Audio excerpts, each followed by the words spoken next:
everyone, and welcome back to Arkham 20's podcast. My name is Sadie, and I'm joined by my co-host Tegan, and the band is back together this week. Tegan did me a huge favor last week by doing a solo episode because I was extremely unwell. I was down and out. I think it was at first strep throat, then it turned into a double ear infection, and then I got my period, and I was just like, way to hit me when I'm down. So I was dealing with all that, but I am back to normal this week, which is such a relief. So nice. But all that to be said, my mental health was suffering last week, where I was just like, what am I even doing with my life? You know, and I'm just feeling lonely and sad and useless. So today's episode, we are doing a mental health themed episode, and we are going to be talking all about building your mental health toolkit. And if you're wondering what a mental health toolkit is, we will definitely get into that. But before we do, let's do a connection card. Yeah, and we're still in the green category, but I think either like the next episode or the one after, we will be moving into the pink category, which is even deeper questions. Amazing. So definitely stay tuned because shit's gonna get deep. So this question is, if you had to write my Tinder profile, what would it say? So if I wrote one Should we for do, like, you, each other's? Yeah. Tinder's kind of a throwback. Is that still a thing? I feel it is still a thing. I've never used... Actually, the only time I've used Tinder was when I was either in college or had just graduated from college, and you could do like group dates. Ooh. Like you could, you and your friends could then swipe through other groups.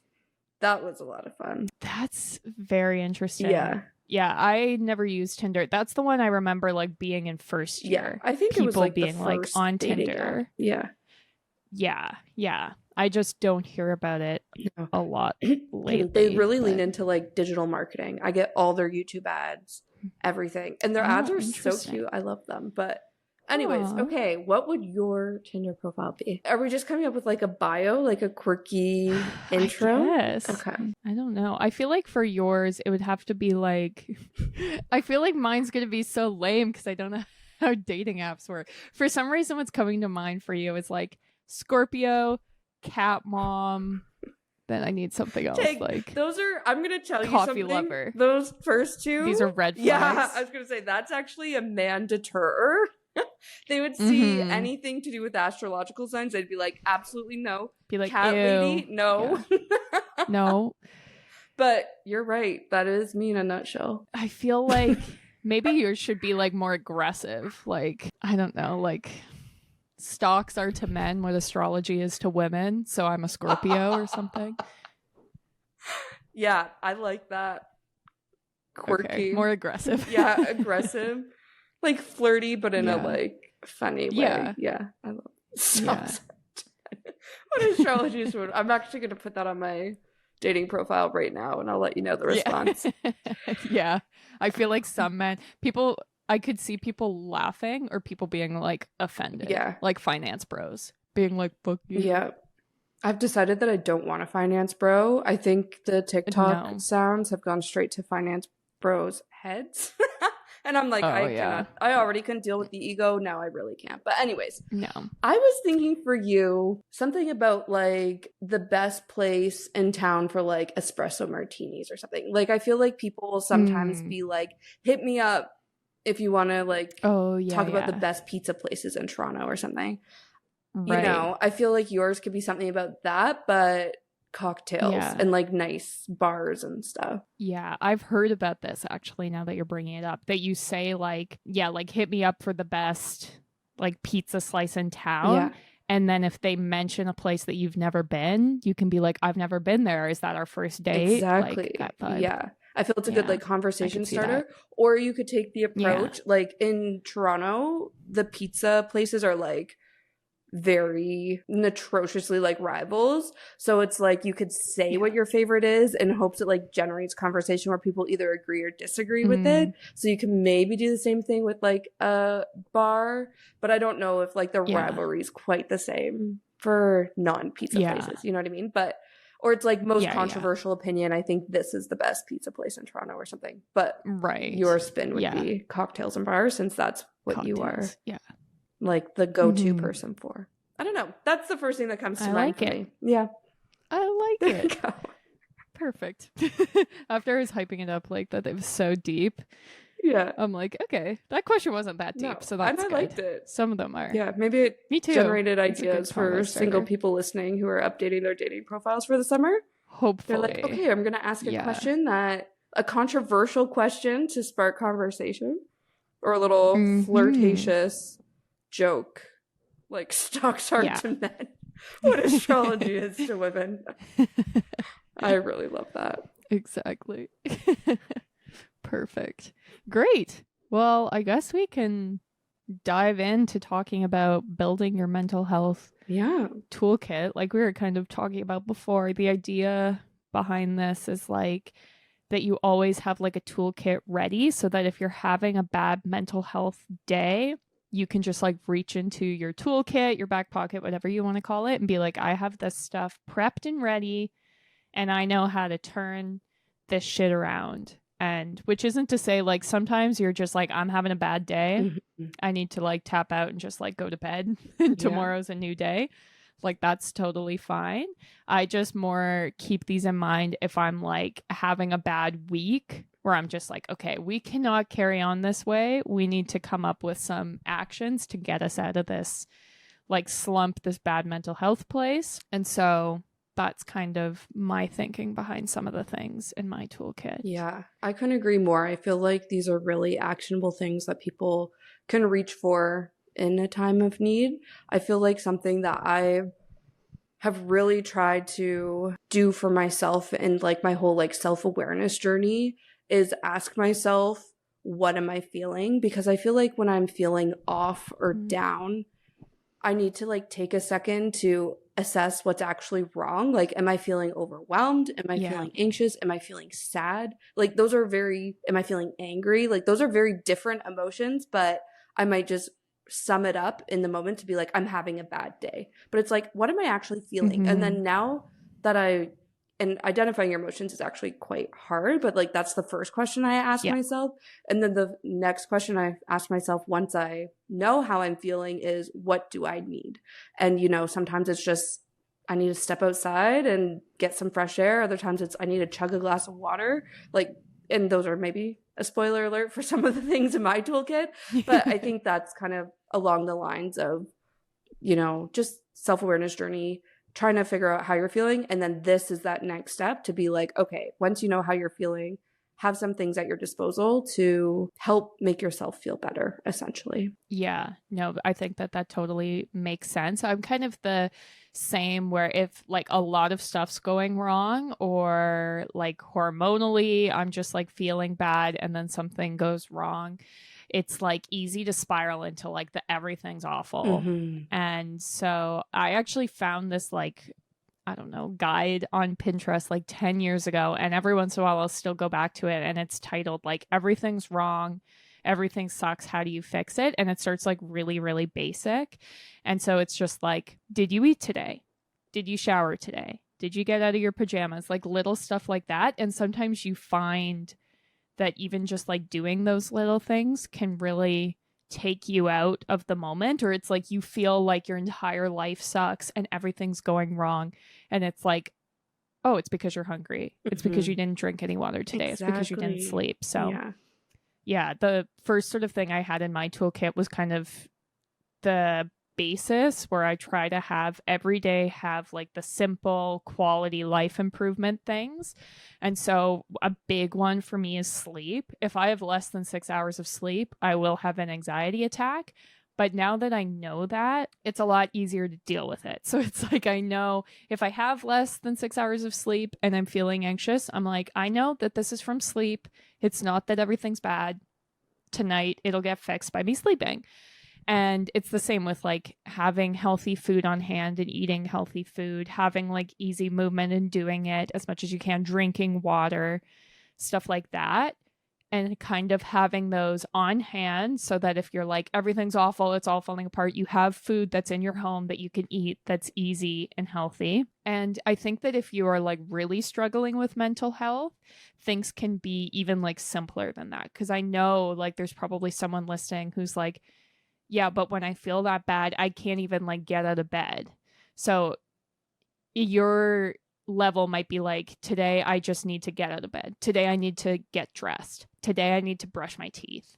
And it's just like little things. Or there's some people who you're like, today I have to like go on a 5K run because I know that feels better. Like it is different for every person, but I think the main thing for me is like having the really simple quality of life stuff that you try and do every day and having those in your back pocket to like fix a day that's gone wrong. Yeah, I love that so much. And I completely agree. I think you touched on a few things that I also had on my list.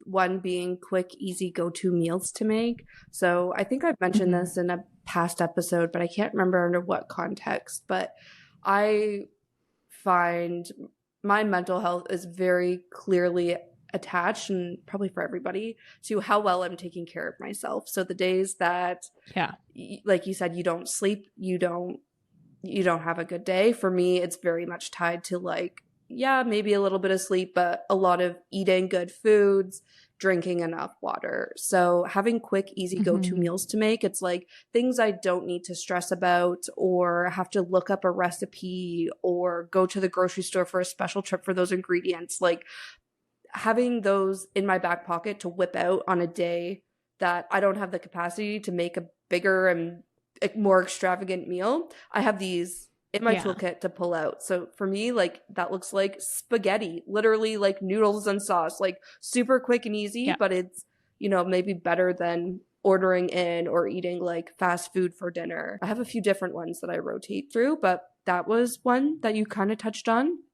And then on the drinking water side, I am exceptionally bad for this through the workday, where I feel like I need to drink a lot of coffee. Like for instance, if I'm like really overwhelmed and like stressed about work, I'm like, I need to drink a lot of coffee to like energize me and like get me going. But I'm already extremely anxious on those types of days where the last thing I need is more coffee. Yeah.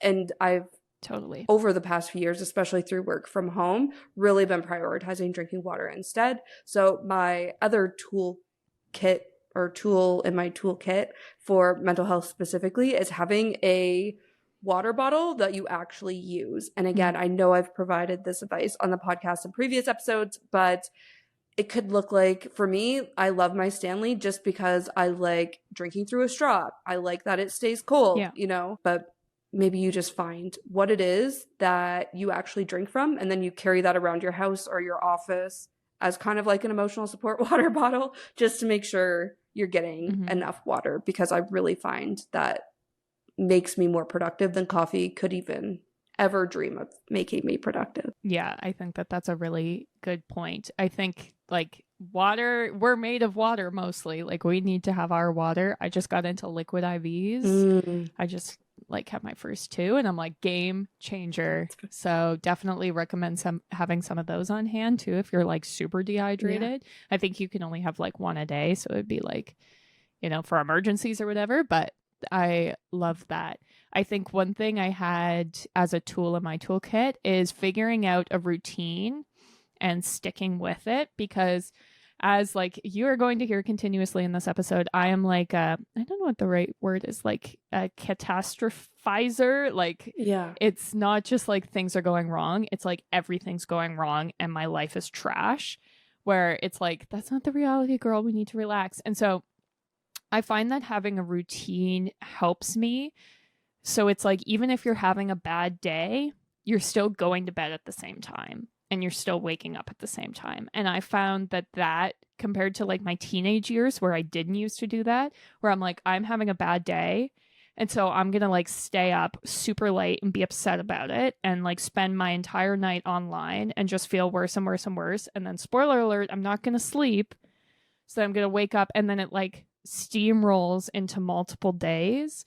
So a big thing for me is like, no matter how bad the day is, you were going to bed at the same time and you were waking up at the same time. Like when my grandma died and we went to her funeral, I was still waking up at work time because I was like, I need to just have a routine because that's what works for me. So that I'm not just like not sleeping and going crazy and then suddenly thinking my entire life's falling apart. So that's a really big thing for me. I couldn't agree more. I love my routines.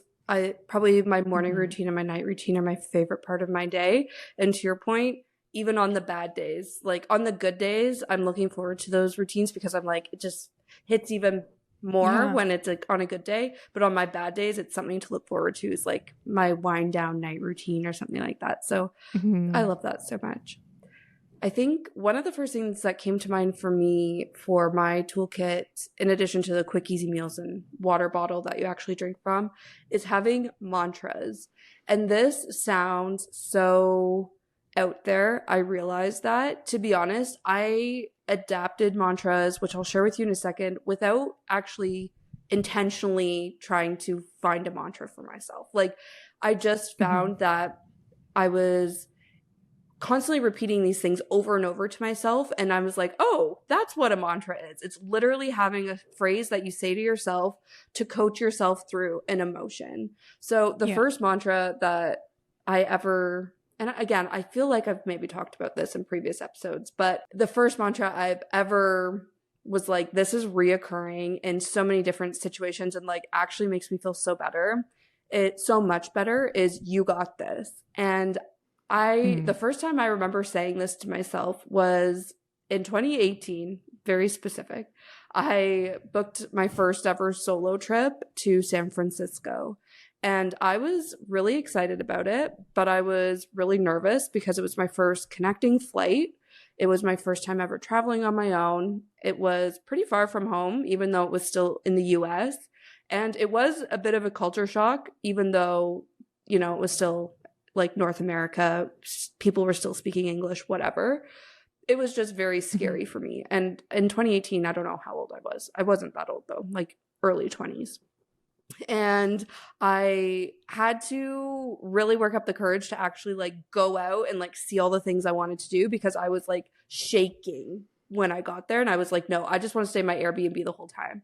But I literally said to myself, every 5 seconds, probably, you got this. And then the first stop I made on my trip, I was in this really cute neighborhood actually, and there were so many like cafes and shops. And I went into this jewelry store and there was this gold bracelet, and on it, it had engraved, you got this. And I was like, that's funny. Like, I said this to myself a million times since I left my house on this trip. I'm going to buy this bracelet. So I did. I wore it every day of that trip, and literally every day for like 2 years after. It's a very cheap bracelet, so at this point it's very like tarnished and not in great shape. Otherwise I would keep wearing it every day, but I literally wore it every single day after that trip for years, and it just became my mantra. And now I find myself constantly saying this to myself in moments where I don't think I've got something. So it's like, you know, going into a meeting at work that I'm really nervous about, I literally just say out loud to myself, you got this. Or I don't know, just any situation at all. If it's in yoga and I'm shaking and I feel like I can't, you know, hold this pose for any longer, I'm just like constantly repeating to myself, you got this, you got this. And again, it's so simple, but it's been so powerful through so many different emotions and like scenarios in my life. So I had to mention it. I feel like there's also been a few other mantras that I've maybe a little bit more intentionally incorporated into different phases of my life. One of them, I'm pretty sure I've shared before, is there's enough time and money to do it all. And how this one came to be was right when I graduated. Well, actually, no, maybe not right when I graduated school, but early in my post-grad life, a lot of expenses hit me all at once. So actually this was 2019. So I'm kind of used to mantras, whatever. My last roommate decided to move out in with her boyfriend. So it left me living alone. So my living expenses were going to double. I was paying for a trip to Bali, and I was finishing paying off the rest of my student loans. So a lot of expenses happening at once, and my cost of living going up like double. And I remember thinking to myself, like, I was in a state of panic, being like, I don't think I can do this. I don't got this, you know, telling myself I got this isn't getting me through it. But I just consistently kept telling myself, nope, it's fine. Like, there's enough time to work as many jobs as I need to work to make money to do it. But there's also enough money to do it all. And I just had to believe in myself to figure it out. And here we are, however many years later. It did all work out, but it was just like me constantly repeating to myself, there's enough time, money to do it all. And even still to this day, knowing financial insecurity so deep rooted into my brain, there's still times where I freak out about, you know, how much money is in my bank account. And I just have to keep reminding myself there's enough time and enough money to do it all. So I don't know, just 2 examples, but there's so many different mantras that I repeat to myself in different scenarios. But those are the 2 that have probably been the most reoccurring in my early 20s so far, or my early 20s and into my late 20s so far. Yeah, I love that. I'm not a big mantra person. I did say like my mantra for this year was to be a badass bitch. I don't know if I'm succeeding, but I'm also like, I feel like I kind of am. But yeah, I definitely am new to the world of mantras. But I will say that in AA, they are like very into mantras. There's a whole bunch, and they have like so many good ones. They have like one day at a time. Yeah. First things first. Progress, not perfection. Easy does it. And one of my favorites, This Too Shall Pass, that I still swear there's like this song that's called This Too Shall Pass. And he says like, this too shall pass. Better carve it on your forehead and tattoo it on your ass. And I'm still one of these days going to get it tattooed on my ass because of that. So there are a couple that I definitely keep in my back pocket for sure. Yeah. And it's also like, it doesn't matter if it sounds silly. It just needs to resonate with you, you know, and like you need to believe it. Like, I think that's the power with mantras is even if you don't believe it at first, like for instance, you got this. I was saying it to myself in moments where I didn't believe I had it. It's just become so repetitive that now it's my way of tricking myself into believing whatever it is that I'm saying to myself because I've done it so many times for so long. So yeah, I hate the saying fake it till you make it, but with mantras I believe that 100%. Yeah, totally. I think another thing that I had that I feel like is probably on your list as well, Sadie, is the idea of like having a support system.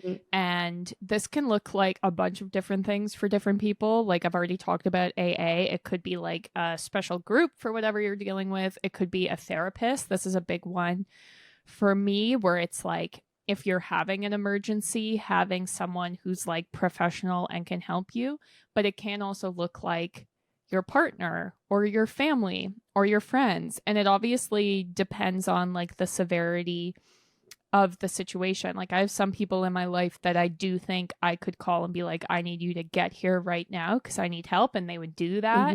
I have some people where I'm like, I just need someone to chat to, and they would do that. Or like, you know, a therapist who I'm like, I, you know, need someone with professional guidance right now. But I just think that having a support system sort of like built in and established can really, really help. Yeah, 100%. That was also on my list. I couldn't agree more.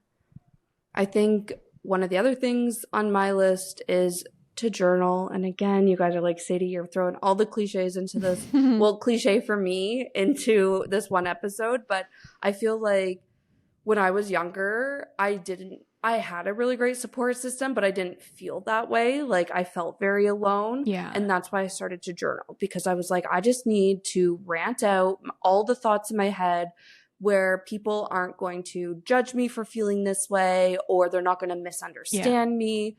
And that's why I started journaling. And now I feel like I recognize and appreciate my support system, but there's still times where I'm like, it's great and I'm very fortunate to have people to turn to, but this is something I really need to process on my own before I talk about it with my support system or before I'm open to seeking advice. And that's when I turn to my journal. So I feel like if I'm having a hard time processing things, or again, trying to identify what emotion I'm feeling, that's when I either like literally take paper to pen or pen to paper in my like notebook journal, or even just open my notes app on my phone and just start like brain dumping everything I'm thinking into some sort of journal entry. And I feel like a lot of people get intimidated by that, because if you struggle with perfectionism like I do, you're like, well, I want to make sure I'm journaling in a way that's productive or a way that's structured, or, you know, I'm setting myself up for success. And it's like a really great and like beautiful journal entry where I had to work very hard to shed that expectation for myself in order for this to be effective. So sometimes journaling looks like ranting in sentences. Other times it's just writing down words to try to identify how I'm feeling. Other times it's creating lists. And this is another tool in my toolkit that kind of is similar to journaling, but creating lists is a big one for me, where sometimes it looks like creating a to-do list. and like prioritizing tasks and, you know, everything I want to accomplish. That's especially big at work.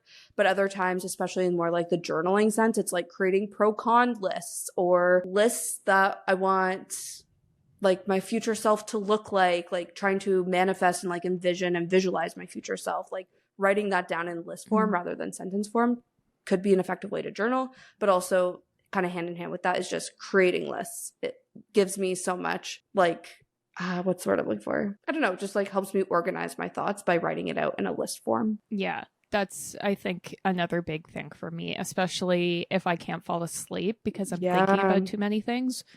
One thing that helped with that is no screen time before bed, which I'm still very much into. But another thing is if I'm still like, I haven't been on my screen, I've just been reading my book, and I'm still just like here thinking about everything I need to do tomorrow. It's like, okay, maybe we just need to write this down, get this out of my brain, signal to my brain like, yeah, we've got it. It's all good. It's written down. And then it's like, okay, now I can go to sleep. So definitely agree. I think one thing I had written down is to practice gratitude. And I've heard that you apparently can't feel anxious and grateful at the same time. I don't know if that's true, but that's what someone told me. So I feel that's not like true, this is, but maybe, I don't know. Yeah, doesn't that sound fake? Yeah. But regardless, I still think it's a good idea it's hard in the moment if you're someone like me who's spiraling and is like, everything sucks in my entire life, to be like, I'm grateful that I have food in the fridge. But it is nice to be like, okay, take a step back. It's not all gone wrong. Let's think about the good things. So I wanted to mention that, and kind of hand in hand, there's also meditation, which can be very difficult, but I find can be super rewarding, especially if you are like really freaking out. You can find like so many different guided meditations, even on like Spotify. Like there are podcasts that are just like every week is a different guided meditation, and some of them are like manifestation mantras, some are just like visualizing manifestation or meditations, but it could be for literally any scenario. I've had like frantically Googling like meditations for when you're pissed at your coworkers, and there were like 500 results, and it was so good. So whatever sort of situation you're in, I find that if you just need to be like, I need to be hearing someone else kind of guiding me through this, especially if you're like, I can't afford a therapist, it's not going to happen, girls. This could be a nice option to just be like, okay, here's an outside person who's like telling me it's all going to be okay. It's all going to work out. We're going to get through this. So I wanted to mention that. Yeah, I love that. I'm not a big meditator, but meditator. Why does that sound so weird?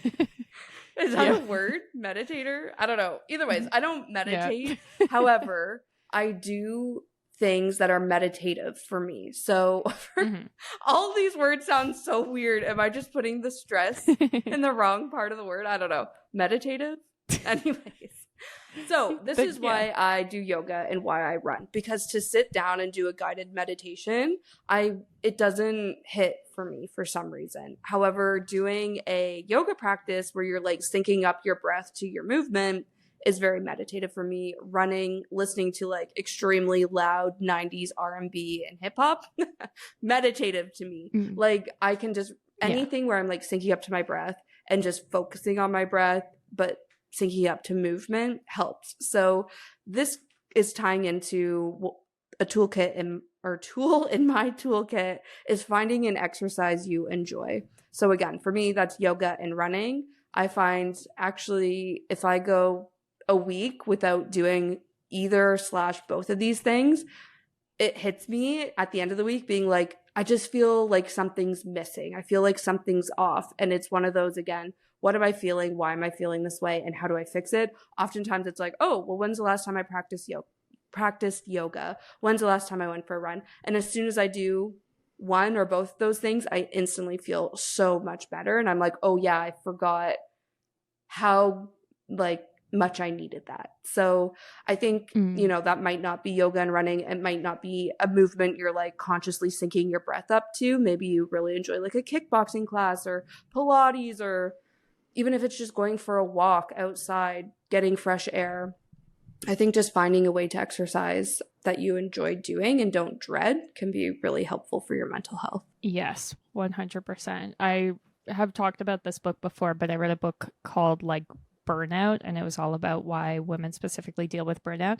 And they talk about exercise specifically because our bodies are built to, when we were like cavemen and women, when we'd be stressed, it would be because like a bear was coming to chase us. Oh, right. And so we would run away from the bear and then we'd feel better. But now our stress is like we got an email from our boss. And so you're just constantly building up the stress, and you're never having the relief of telling your body, I successfully ran away from the bear. So they were saying like, basically after work every single day, you should like go for a walk, go for a run, go for a bike ride, something that signals to your body like I'm getting away from the danger and starting to feel better. And I was like, that actually makes a lot of sense, because especially if like you work at a desk where it is like your stressors are just like your computer screen, it would be hard for your brain to differentiate between like, I'm sitting at this screen here and it's stressing me out, and then I spend my downtime staring at another screen and that's supposed to be relaxing. So definitely a good point. Yeah. I also just Googled, and apparently it's true that your brain can't be grateful and anxious or depressed at the same time. It only focuses on one. Maybe it's, which you is can say crazy. You're grateful, but you don't actually believe it. I don't know. That is weird. Yeah. Yeah.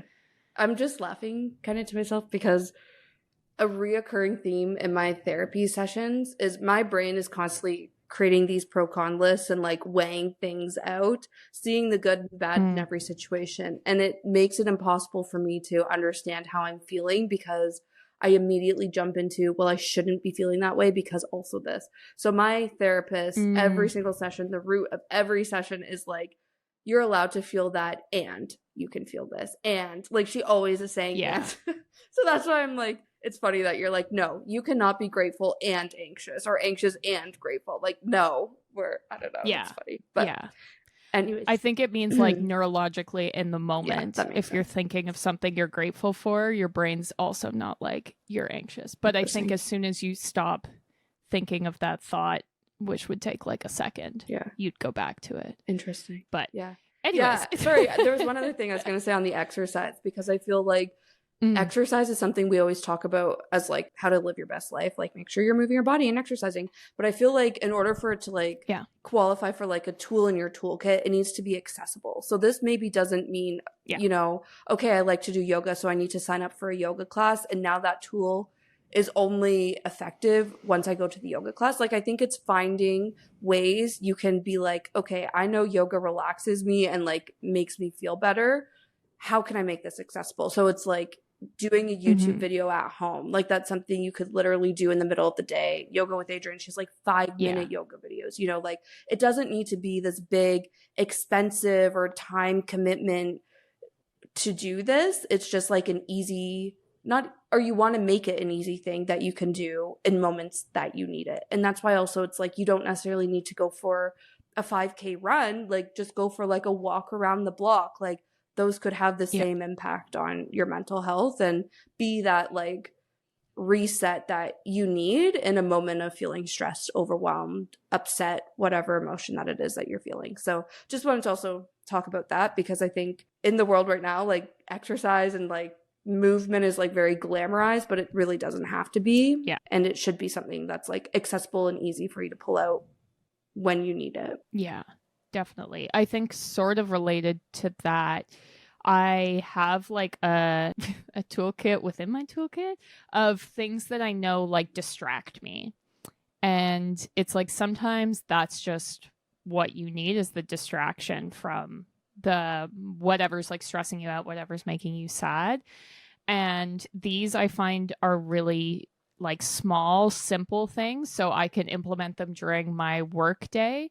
So whether it's like I'm stopping and I'm cuddling my cat for 5 minutes, and this is going to distract me. I'm not going to have my phone on, and I'm going to cuddle my cat, and life's going to be good. If it's like I'm having a quick snack, I'm finding like a musical playlist that is just like hitting the spot. My favorite is I just search like stressed on Spotify, and then my stressed mix comes up, and I'm like, yep, here we go. This is what I need.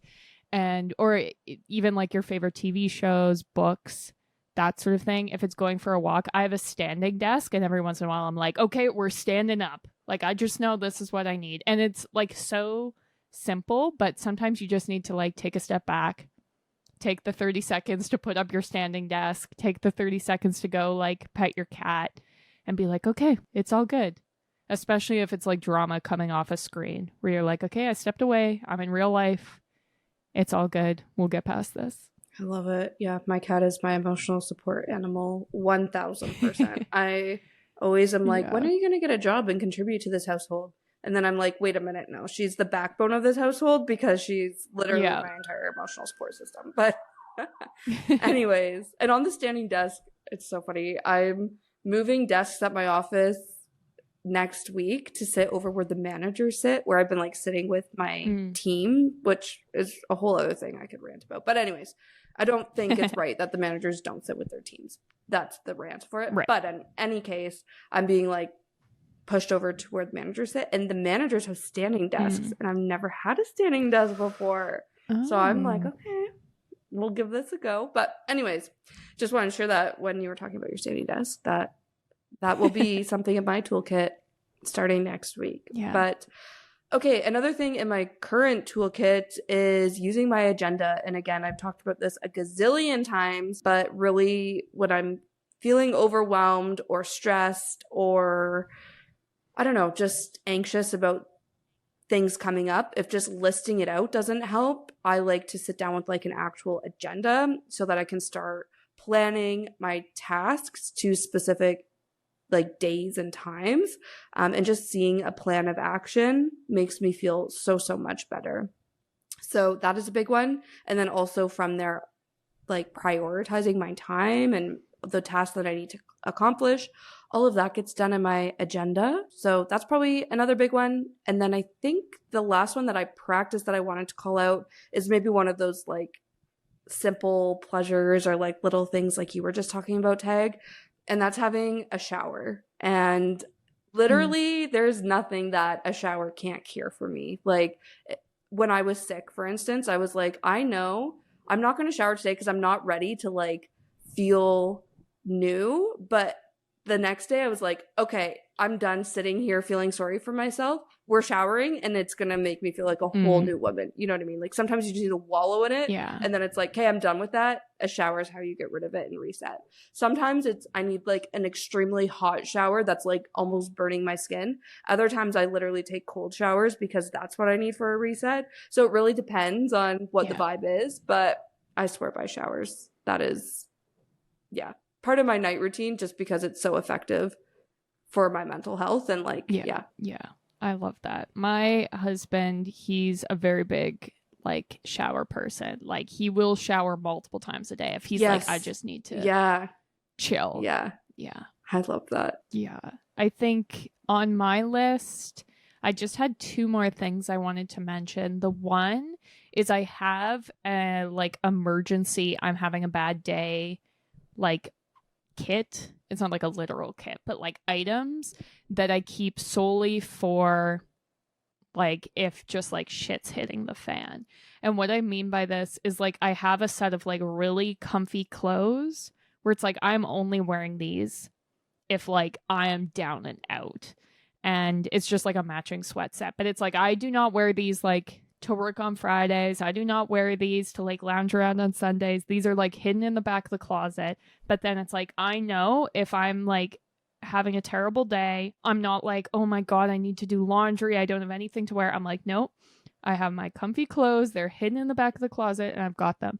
And the same goes for like, we always have a towel chilling in our linen closet. We're never out of towels. We will always have one because then it's like if something goes wrong and it's like I need to have just like a crying in the shower moment, I'm not coming out of the shower and being like, shit, I have no towels. Same with bedding, because you just know you're having a terrible day. You're like, you know what, I'm tapping out, I'm going to bed. your cat threw up in the middle of the bed Yeah. or something dramatic. So it's like I always have just like an extra sheet, an extra blanket, and it's simple. 99% of the time you don't need it, but I find it makes a big difference. And then sort of building on that, the last thing I had is I have some things that are like small, simple luxuries. And this can be like tea, a candle, like making your bed. But it's something where I'm like, everything's falling apart. It's not going good. I'm putting on my comfy clothes from the back of the closet. And I'm like, I'm taking 5 minutes. I'm making myself a cup of tea. And I'm just going to sit and embrace and feel grateful I have my tea, chill, and like lean into the cozy vibe of like, yeah, in my comfy clothes, I'm sitting in my bed and I've got my tea. So those are the sort of big things for me. I love it. I have 2 last things on my list, but they're more just like ideas, not necessarily things I practice.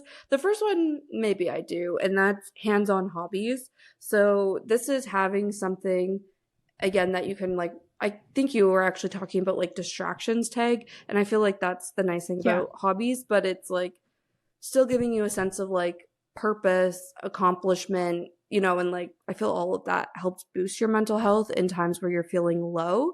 But it is also a nice way to just take your mind off whatever it is that's stressing you out or making you anxious, and can be a good go-to. So that for me, I think like some examples, I would say I garden, but I have like my plants on my balcony that I love to take care of. Like if I'm having a stressful day, I'll just go out on my balcony for like 5 minutes, water all my plants, deadhead my flowers.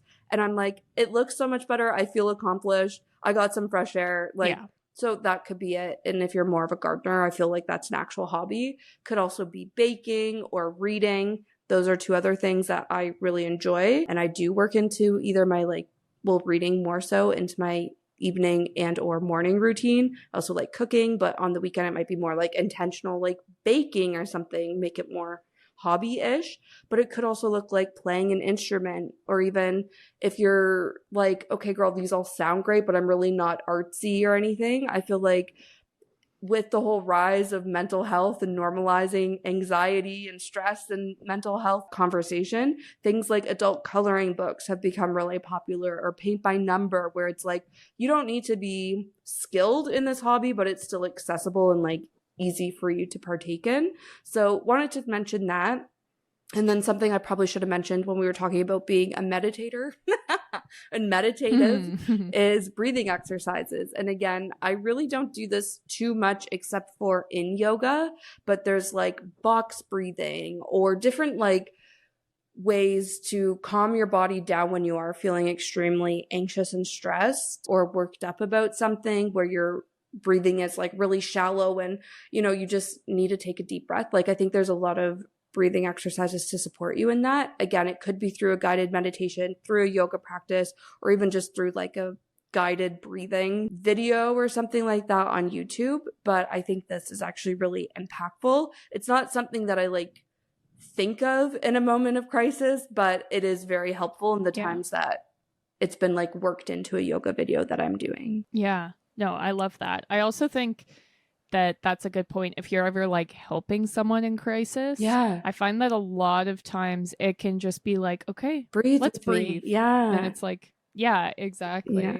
Like so simple. Again, when you're like going through it, you don't think about it, but it does really make you feel better. Yeah, totally. I think, those were all the things I think we had for our toolkits. I just wanted to end by saying that like, your toolkit is a constant work in progress. Like when I was in my early 20s, probably half the stuff I have written here wouldn't have even crossed my mind, to be honest. Like I would be in the simple levels of the toolkit. So it is something that like you continue building and improving. And so if there's anything we said that you're just like, there's no way I'm going to be able to do that, or you're like, not having some of these things is what stresses me out. Like, totally understand. I think that we all sort of like start from that place, and like as you continue to build on these skills, your toolkit just gets like bigger and bigger and bigger. So definitely something to just continue working on. Yeah, and even trial and error, right? Like I said, like mantras maybe didn't work for me at one point, but then the time it did work, I like fixated on it, you know, and like sometimes journaling's what I need, sometimes it's not. Like it's just really through trial and error and like what do I need in this moment. And it's okay if you don't know, or it's okay if you try one of these things and it doesn't work for you, but you try it again in a few years and it does work for you. Like you said, it's just evolving, and it's also completely personal. So just because these things work for us doesn't necessarily mean it's going to change your life and work for you. It is really just something you'll have to play around with to see what works. Yeah, 100%. Great. Well, I think that was everything for this week. We put out a new episode every Tuesday, so make sure you're following us and are subscribed to us so you see when those new episodes drop. I think I've already mentioned this, but I'll mention it again. Spotify has a new like comment section. So you can now comment on our podcast if you would like to do that. Feel free. I know I've been like checking to see if anyone's left us a comment. No one has yet, so you could be the first, but definitely something to check out. I don't know what you would comment, like great episode or this episode sucks. I don't know. I'll leave that to you, but wanted to mention that, just another way to like connect with us. We're also on social media. We're at our Golden 20s on pretty much all the platforms. And we love getting your DMs. I got a really, really nice DM today, so that was lovely. And we're also on Patreon, which is the best way to show your support for the podcast.